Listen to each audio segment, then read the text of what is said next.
Welcome to the Jolly Roger. My name's Chef Brian, and today we are doing a brown butter chocolate chip cookie. I figured it was time for me to do at least a dessert. Figured y'all don't want that one. So, here we go. I have 2.5 cups of flour, 1 cup of unpacked brown sugar, 2 cups of chocolate chips, a teaspoon of vanilla, a teaspoon of baking powder, not soda, powder, half a teaspoon of kosher salt, 2/3 a cup of granulated sugar, and 2 eggs. And then I have some finishing salt that we're going to top on top at the end when they're done baking. And I have 2 sticks of butter that we're going to brown. So I'm going to go ahead and get my heat going. I'm going to have this on medium-low heat because we don't want this to go too fast or it'll burn. And you want, as soon as this melts, it goes by quick. You're going to want to stir it and not leave it alone. So I have you overhead. We're going to do a time lapse on this. And then I'll fast forward it or something.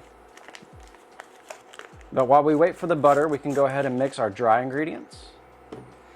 Go throw that out. I got a bowl right here. So we're going to take our flour.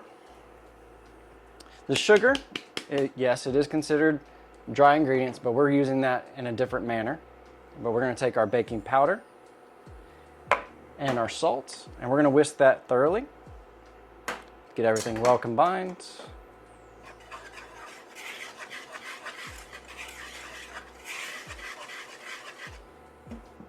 And then we wait for our butter. Once that melts, I'll start stirring it. What we're looking for is we're looking to caramelize our milk solids that are in the butter, because all butter is milk solids and water. For this, you definitely want to use unsalted butter because if we're reducing it slightly and that salt can get overpowering in your cookies. So always use unsalted butter for this. And we'll do the time lapse. I'll see you in a little bit.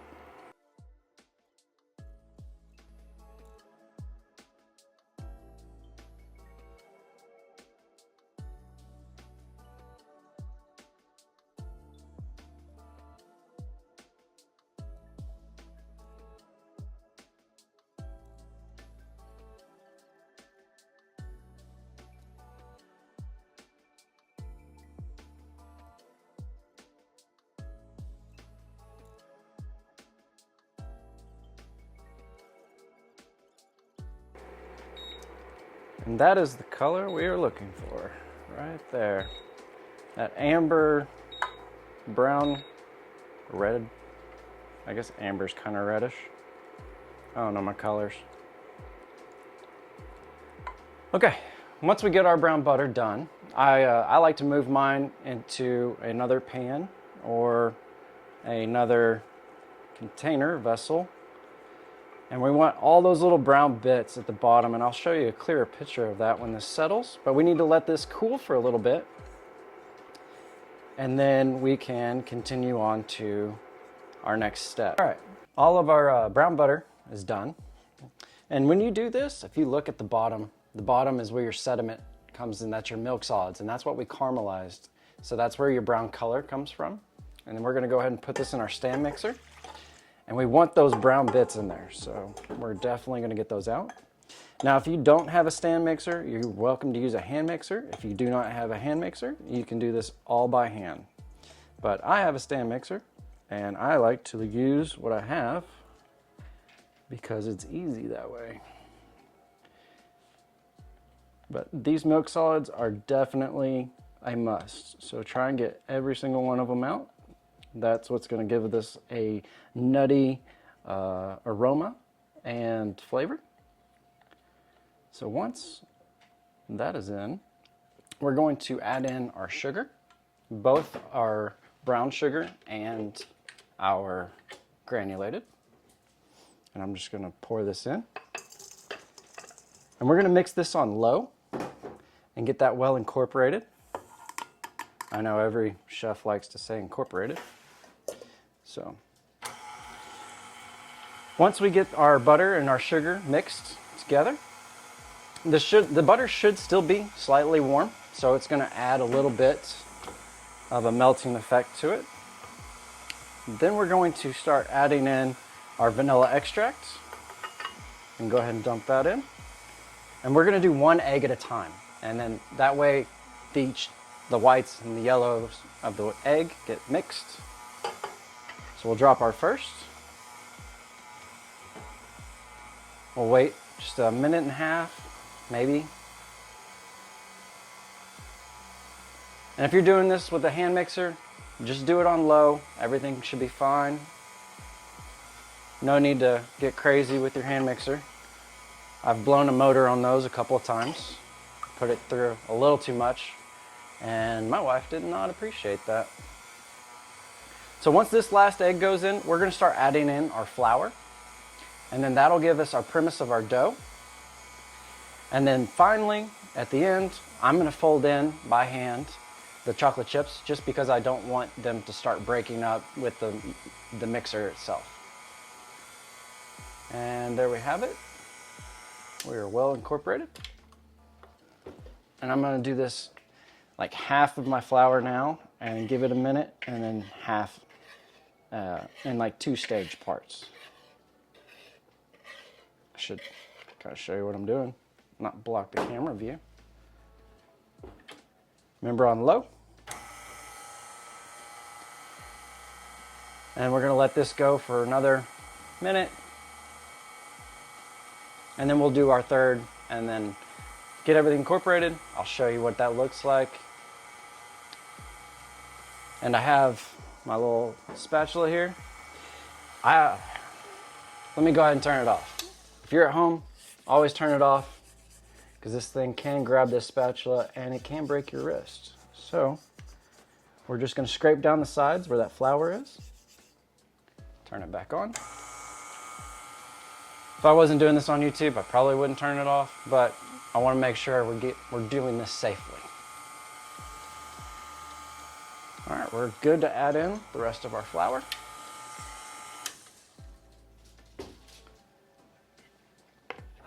Man, these are going to be good. This is round 2, by the way. I kind of screwed up on the first one. But we won't tell anybody that, will we? I am not really that fond of baking, so I don't really bake that much. Can I do it? Yeah, I can do it. It's just not as fun. Everything's got to get weighed out and stuff. All right, that's our last bit of flour. I'm gonna clean up, and then I'll bring you back and we'll fold in our chocolate chips. So here's my dough. You can see it's well incorporated. We're good. I'm just gonna mix in the chocolate chips by hand, and then we can start forming our cookies. Now that we're doing this with brown butter, you wanna make sure that we're gonna chill this in the refrigerator for a good half hour before we can start baking them.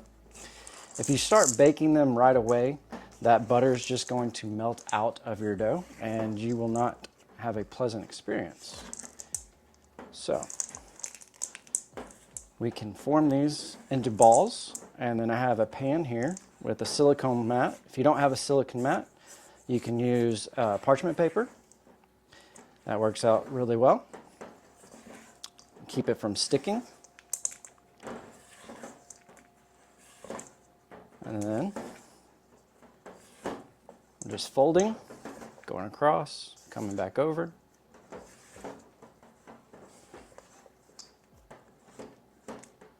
And there we are.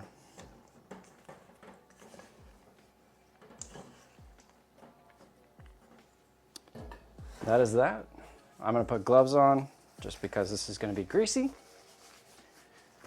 And we'll form our balls.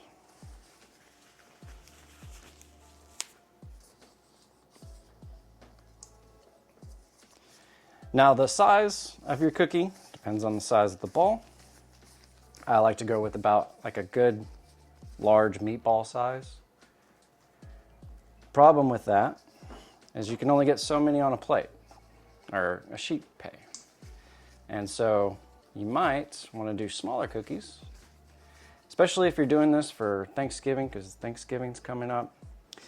You are going to want your family to at least try one, but we're at the house. One big one sounds really good to me right now, which is surprising. I don't really eat desserts, but I can make them. This one just needs a little bit more cookie.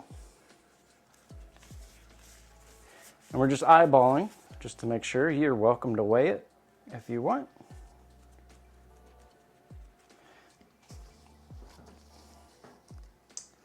But you can smell the brown butter in this. It has this nutty flavor, aroma. I'm not gonna lie, I eat raw cookie dough. I don't recommend everybody to do that. You can get sick doing it. But I've been alive 37 years, never gotten sick eating raw cookie dough. So, kids don't eat raw cookie dough. And there we are. There's our 6 cookies. I'm gonna pop these in the fridge. We're gonna let them sit for half an hour, and then we're gonna preheat our oven, throw them in, bake them off, and bring you back. It's been 30 minutes. Pulled them out, separated them out a little bit so they don't touch. Hopefully they're good. I got an oven that's preheated to 350 degrees. So I'm gonna put these in. We're gonna check them about 10 minutes. They're probably gonna take maybe 15 to 18, but we'll let you know. All right, we're all done. Everything's baked. This is gonna be my pitcher cookies. This one, we're gonna do a taste test. I'm gonna have my wife come in. She's gonna do it with me and let you know how it is. Here we are. Yay. All right, this one just came out of the oven, so it's gonna be a little warm. Gooey. Now, I don't eat desserts very often. That's why I don't really make them that often. But Buttery. The salt on it. Way better. But the salt on it just Pops it. Thank you. Yeah. I took some finishing salt that we did, that Maldon flaky sea salt. It is a little bit expensive, but it just brings that cookie to a whole nother level. So, hope you liked it. Hope you enjoyed it. Like, share, subscribe, share out, and we'll see you next week. Take care.